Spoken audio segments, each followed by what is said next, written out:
Hey guys, welcome back again. I hope you all are fine. So in this video आज हम लोग देखेंगे अपने विंडोज़ 11 ऑपरेटिंग सिस्टम में ICMP इको रिक्वेस्ट या फिर पिंग रिक्वेस्ट को किस तरह से इनेबल कर सकते हैं।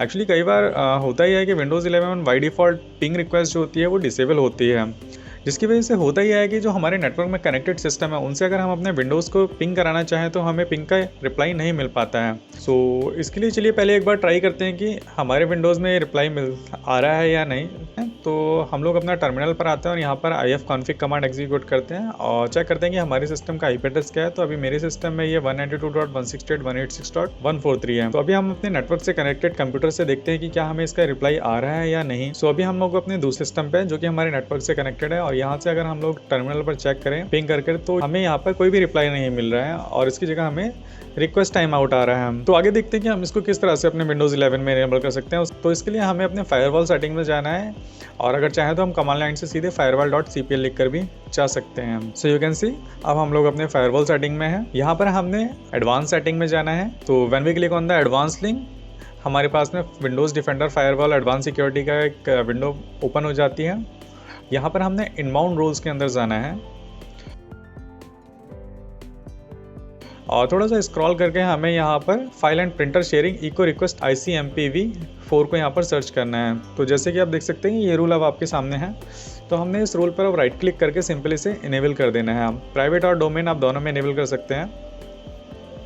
तो अब देखते हैं कि क्या हमारा वहाँ से रिप्लाई मिलता है या नहीं। सो यू कैन सी अब हमारा यहाँ से रिप्लाई मिलने लगा है। तो इस तरह से हम लोग इसको इनेबल कर सकते हैं। और अगर बाय द वे ये रूल हमारे यहाँ सिस्टम में नहीं शो कर रहा है या फिर ये डिसेबल है और हम चाहते हैं कोई कस्टम रूल अपना डिफाइन करना चाहें इस चीज़ के लिए तो वो रूल भी हम लोग डिफाइन कर सकते हैं। तो उसके लिए पहले हम लोग इसको डिसेबल कर देते हैं और देख सकते हैं कि हमारा पिंग यहाँ से अब डिसेबल हो गया है।